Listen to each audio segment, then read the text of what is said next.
the first episode of this pilot podcast that we're experimenting with. Thank you. I'm excited to be here. I'm Yeah. starting to lose my voice, so don't mind me. Yeah, no, you sound great. Thanks. And, what an opportunity at MAX, right? On the MAX floor.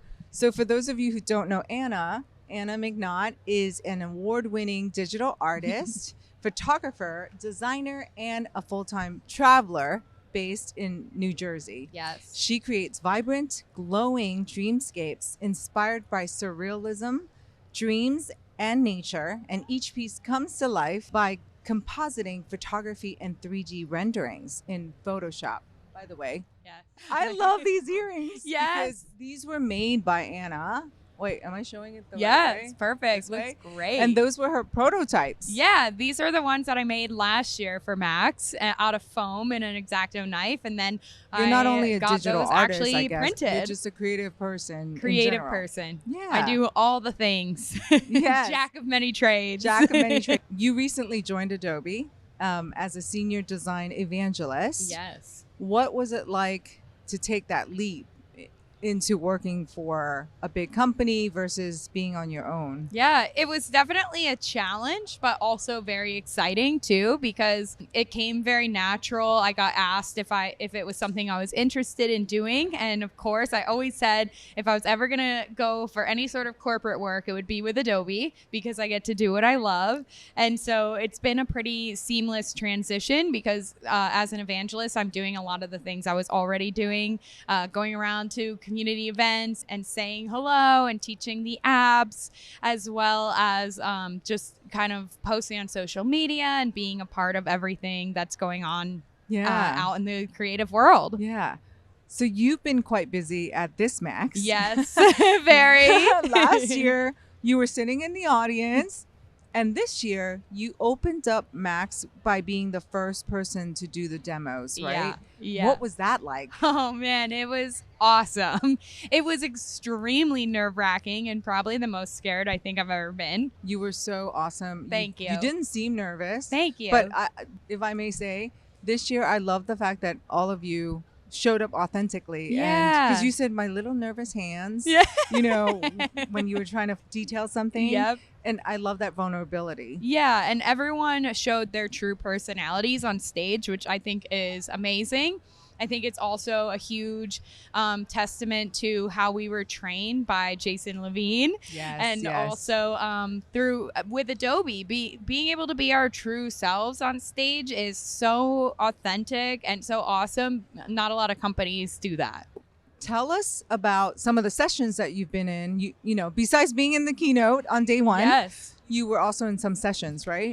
Yes. So I had a creative super session, graphic design, and then I have a session this afternoon for Photoshop. Just a few other little talks sprinkled around. So I heard that there were over 11,000 people who signed up for one of your sessions. Yes, that was for the super session with Paul Tranny, Kelsey Slay, Magdiel Lopez, and James Bernard. Oh, wow. Oh, wow. Awesome. And everyone did such a good job. I mean, again, the authenticity of everyone's own work and their personalities really shined through that. And it was really fun for each of us to be able to show our own workflow and our own unique styles. Yeah. I think people liked it. We got a lot of good feedback. Yeah. How would you describe your style, your personal digital creative style? Yeah, I would say whimsical, surreal, dreamy, lots of pinks and blues and purples. My favorite colors ever since I was little. I wanted to post this picture somewhere on Instagram. It's like this picture of me pushing a baby doll in a stroller. I'm wearing all pink and blue, and I have this little sassy look on my face. I'm like, and it's the same Anna that I still am today. Yeah. And how long have you been creating? My whole life. When did you start? Was it a digital all the way, or was it? No, so it's drawing? it started from a young age as painting and drawing, anything I could create with finger paints. And then as computers kind of came, creating on computers became a thing, I got started using kid pics in the early 90s. Oh, wow. Mm-hmm. And just loved that. And I remember my mom saying, now as I got older, she was like, you've always been creative your whole life. When you were a little kid, you were into art, and I knew you'd go into some sort of creative field. It was just, it was in my blood. My grandfather is a well-known illustrator, and he, what's his name? Harry McNaught. And he illustrated all of these gorgeous children's books. He did a book called The Truck Book and Animal Babies. His work is just, it's so cool because it's based in nature, but it inspired me from a young age. So being surrounded by art, a lot of my family is also into the environment and science. So the combo of art and science in my life is how I got my style, because I began creating these surreal worlds, very inspired by nature, but kind of with this scientifical, is that even a word? Like touch to them, but also a surreal art touch as well. So it's a combo of the two that now that you explain it, it makes so much sense. Because I've seen your work everywhere, at events, at our Adobe events and elsewhere, but it makes a lot of sense. And your brother's a creator too. Yes. I met him here at the conference. Yeah.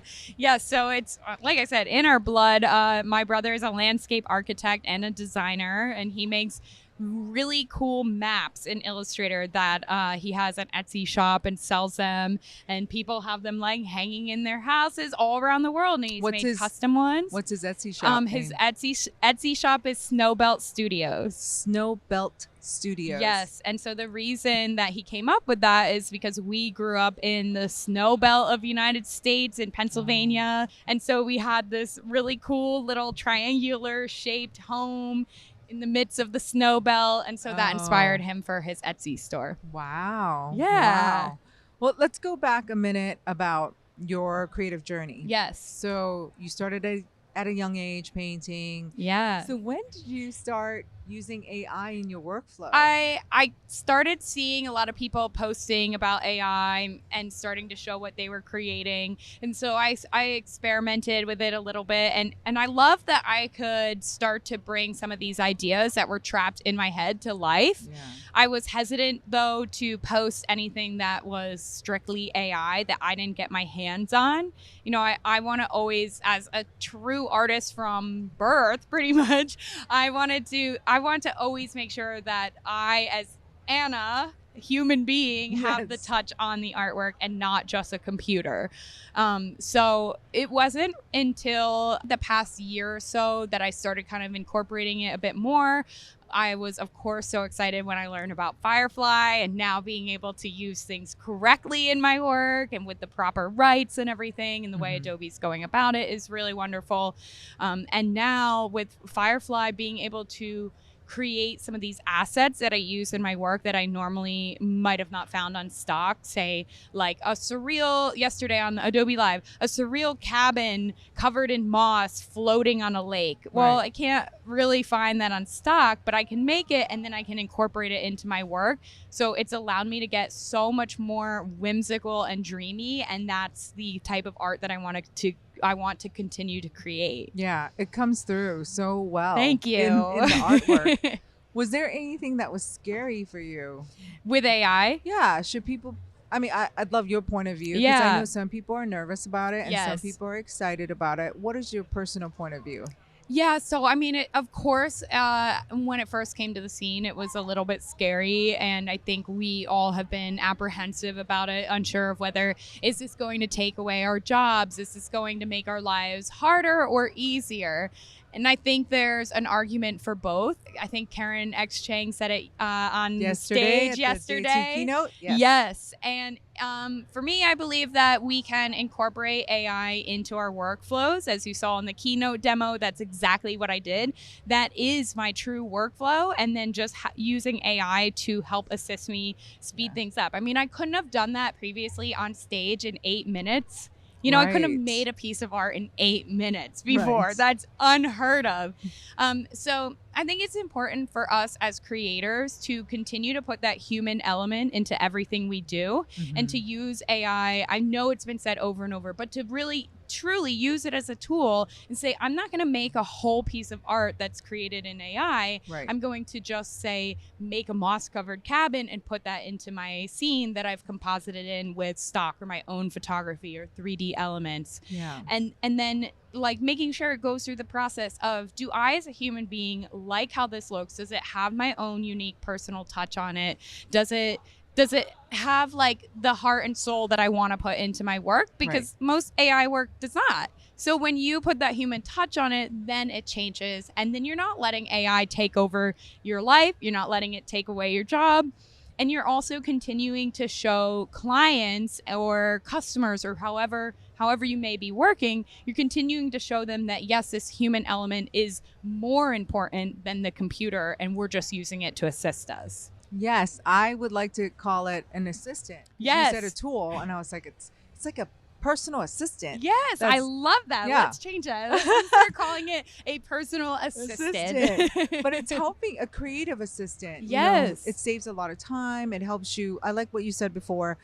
You had these ideas trapped in your head, and you're trying to get it out. And sometimes it's hard to find an image or stock or create from scratch. Like you said, in the demo on stage, it took minutes and not hours. Exactly. Yeah. And that's been really wonderful to see, because so many ideas for me have just died in my head because I can't quite get the proper assets I need or quite visualize how the composition would look.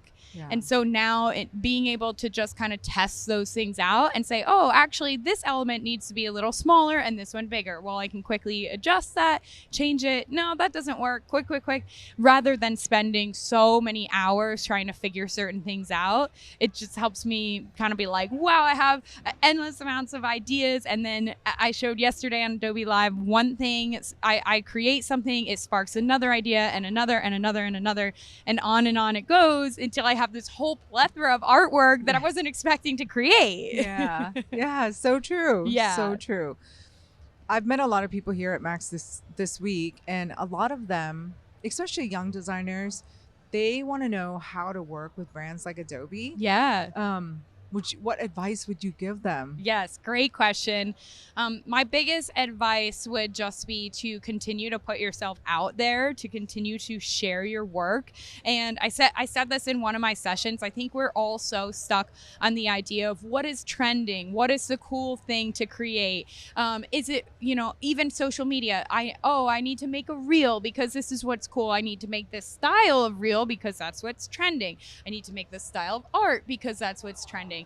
And I totally disagree with all of that. I think it's extremely important to be true to yourself and what you want to create, because that's how you get recognized by brands, because they see something innovative and different and they can see that it's coming from you, and there is no other you. As cliche as it is, and many people have said it throughout the years of human history, there is only one you. And if you show that in your work, then that will catch the attention of all the brands, all the big clients. You can't go wrong with that. Yeah, it's so true. I totally agree. Yeah. Just a couple of more questions. Yeah. I'm curious, and I'm sure the audience is, what inspires you? Yes, I love that question. Again, all the time. I know. And I always say that, like, all of you inspire me. Of course, seeing everything that everyone is creating, it keeps me going and keeps me wanting to create more.